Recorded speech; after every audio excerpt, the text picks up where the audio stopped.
Chers frères et sœurs, c'est donc Saint Bonaventure qui nous accueille aujourd'hui pour cette journée Bonaventure, Bonaventura, qui est un Italien qui est né à Bagnoregio, près de Viterbe, et dont Bonaventure est un surnom qui lui fut donné peut-être même par saint François d'Assise, qu'il connut, dont il sera d'ailleurs le premier biographe. Bonaventure qui veut dire bonne fortune. C'est cette promesse sans doute de bonheur, de béatitude que le Seigneur nous fait à travers la grâce de notre baptême. Bonaventure qui fut envoyé faire ses études à Paris, qui rencontra l'ordre franciscain naissant, qui devint frère mineur et qui deviendra docteur en théologie en même temps que Thomas d'Aquin, qui lui est chez les frères prêcheurs, autre ordre mendiant naissant en ce XIIIe siècle. Bonaventure développera une théologie de l'incarnation très inspirée de saint Augustin, et c'est pourquoi l'on dit que sa théologie fut plus affective que spéculative, quand la théologie de saint Thomas d'Aquin fut plus spéculative qu'affective. Il ne s'agit pas de les mettre en tension ou en opposition, comme bien souvent on l'a fait à tort, mais de comprendre qu'il développe une face complémentaire de la théologie, du mystère du Christ, du mystère de Dieu. Un petit clin d'œil pour nous aujourd'hui à Lourdes, il fut l'un des premiers qui défendit la conception immaculée de Marie. Vous savez que saint Thomas d'Aquin, lui, ne pensait pas que Marie fût conçue sans péché, parce qu'il fallait que Marie soit rachetée par le Christ. Saint Bonaventure lui dira qu'elle fut conçue sans péché en prévision, comme le dira le bienheureux Pie IX en proclamant le dogme, seulement en 1854, de l'Immaculée Conception, en prévision des mérites de son Fils, par anticipation, elle fut conçue sans péché. Et donc, de fait, elle est la première rachetée. Saint Bonaventure nous parle donc, ici particulièrement, de la Vierge Marie. Et puis, dans ces lectures qui sont celles du vendredi de la 15e semaine du temps dit ordinaire, qui est le temps de l'Église, où nous sommes, il y a cette prophétie d'Isaïe qui, d'une certaine manière, est démentie par Dieu lui-même, qui pourtant l'a inspiré de venir dire au roi Ézéchias, qui souffrait d'une maladie mortelle, qu'il allait bientôt mourir. Et il fallait donc qu'il prenne des dispositions pour sa maison. Les larmes d'Ézéchias, qui sont sans doute aussi, dans la Bible, le signe de la pénitence, de la conversion, et la prière d'Ézéchias obtinrent que cette prophétie, pourtant inspirée par Dieu, ne s'accomplisse pas. Et il demeura en vie. Cela me fait penser aussi à toutes ces annonces que le Seigneur, qui nous appelle sans cesse à la conversion, à travers des messagers. La première messagère, c'est la Vierge Marie, comme ici à Lourdes, comme à Fatima et comme en bien d'autres endroits. La Vierge Marie qui vient visiter la terre et qui vient rappeler l'humanité à l'ordre d'une certaine manière, en annonçant même des épreuves qu'il faudra traverser en pénitence, comme une peine infligée à l'humanité qui se détourne de Dieu, qui est infidèle aux paroles de l'Alliance. Des châtiments même. Pensez à Fatima, pensez à Akita. Et en même temps, Dieu n'est pas tenu par ses prophéties. Nous ne sommes pas des prophètes de malheur. Il nous appelle à travers ses annonces à nous tourner vers lui davantage, à nous convertir. Le message central ici à Lourdes, c'est pénitence, pénitence, pénitence pour les pécheurs, pour la conversion des pécheurs, Voulez-vous prier pour la conversion des pécheurs ? Demande Marie, dans la grotte de Massabielle, à la petite Bernadette Soubirous. Nous pouvons inverser les prophéties de Dieu.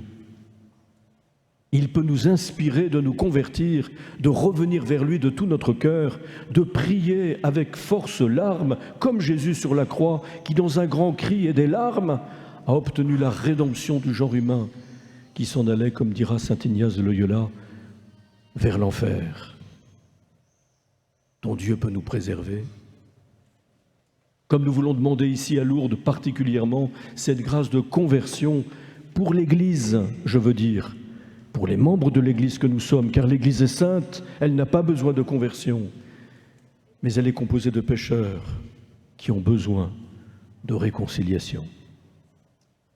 Notre prière, l'offrande de notre vie, nos larmes, mêlées aux larmes du Christ, dans son sacrifice rendu présent dans chaque Eucharistie, pour inverser les annonces dramatiques que la Vierge Marie est venue porter au monde chaque fois qu'elle a visité la terre, ici à Lourdes, un peu plus loin, à Fatima.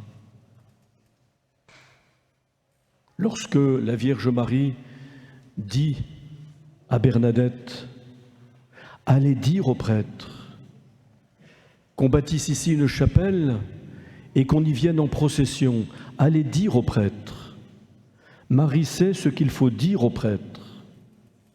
Elle veut les ramener à l'essentiel de leur mission. Nous sommes dans la deuxième moitié du XIXe siècle.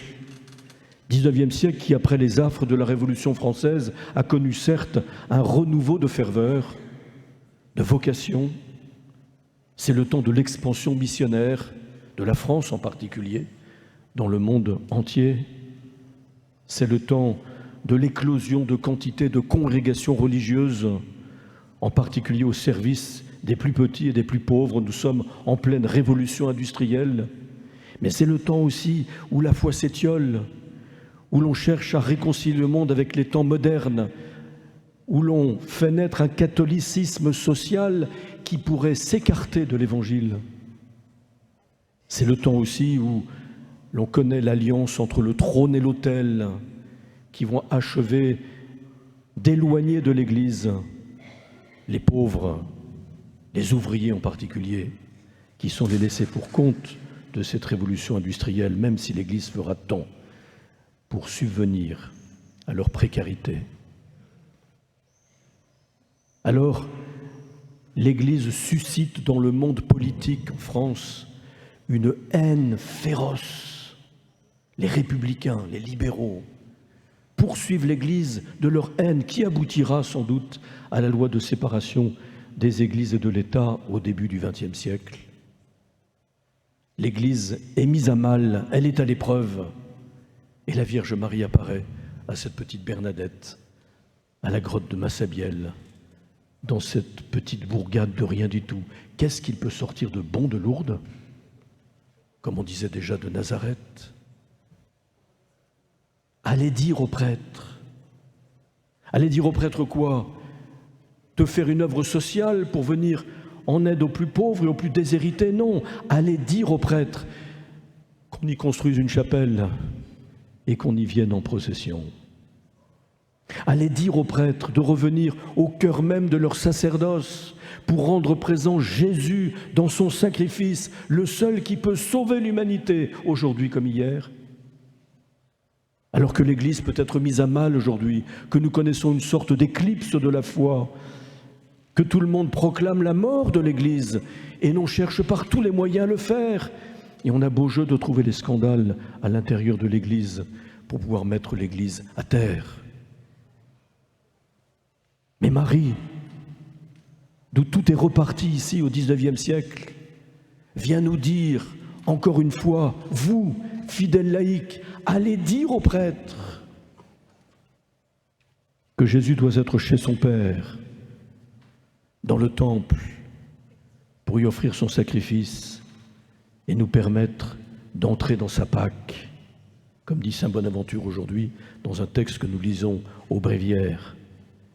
Quand nous célébrons la Pâque du Christ dans l'Eucharistie, nous nous apprêtons, comme le peuple hébreu, à traverser la mer Rouge avec le bâton de la croix.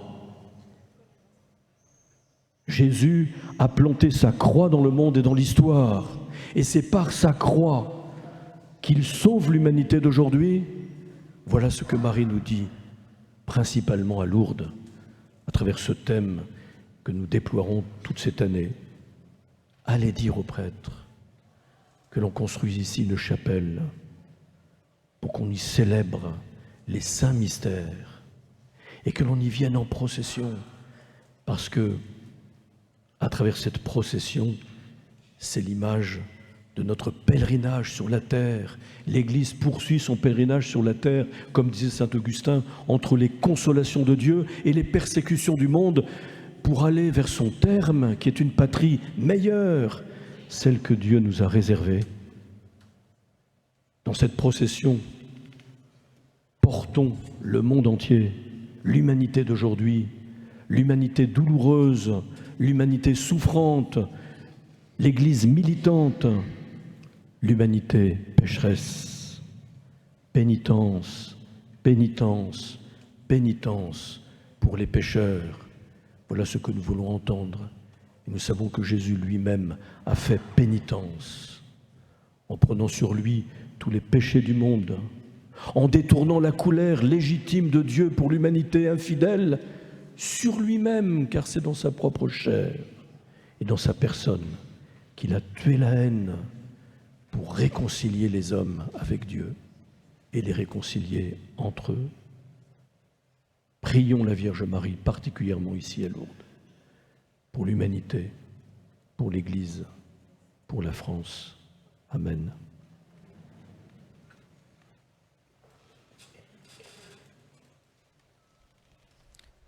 Sur les ondes de Radio Espérance, vous venez d'entendre l'homélie qui a été prononcée par Monseigneur Marc Hayet, qui a